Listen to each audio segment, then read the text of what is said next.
Nah, see, Nah, you man, say you don't understand why women say all men, but really you do. You understand that logic because you like guns, right? True. And what's one of the first safety tips they give you about guns is treat every gun like it's loaded. like it's loaded, right? Exactly. Even if you know it's not loaded, all guns are loaded, right? That's how you have to. That's how you look at every gun because you can't look at somebody's gun and tell if it's loaded or not.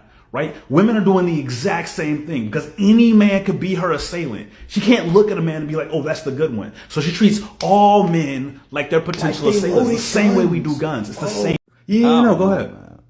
I don't like the gun analogy. Why not?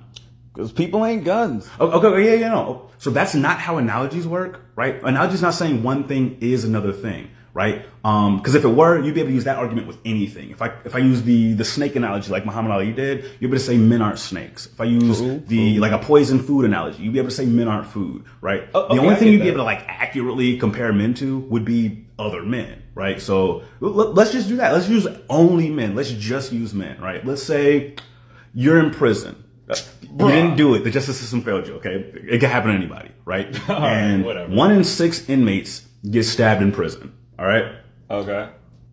Who could stab you?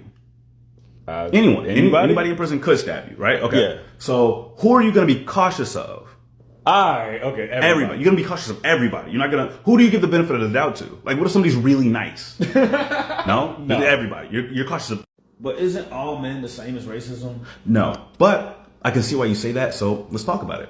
What you're describing is prejudice, right? And what's prejudice? Prejudice is a preconceived notion based on nothing, for no reason, right? So, can the oppressed even be prejudiced against their oppressor? What you mean? What I mean? All right, there's a racist here, right? He doesn't like me, I don't like him.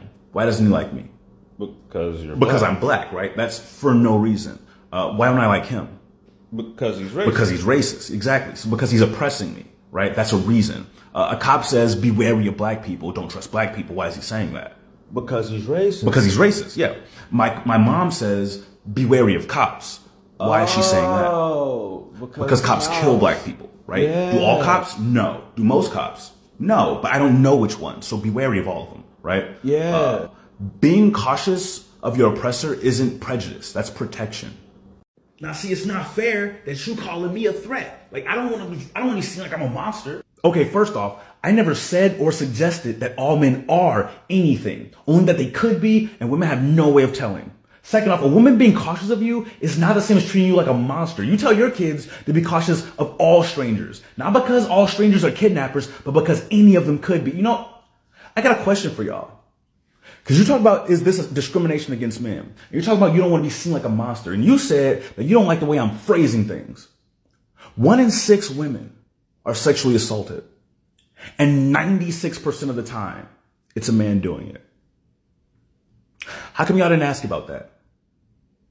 How come the only thing y'all asked about was how people perceived you? Why is your ego more important than these assaults? It's real quiet in here.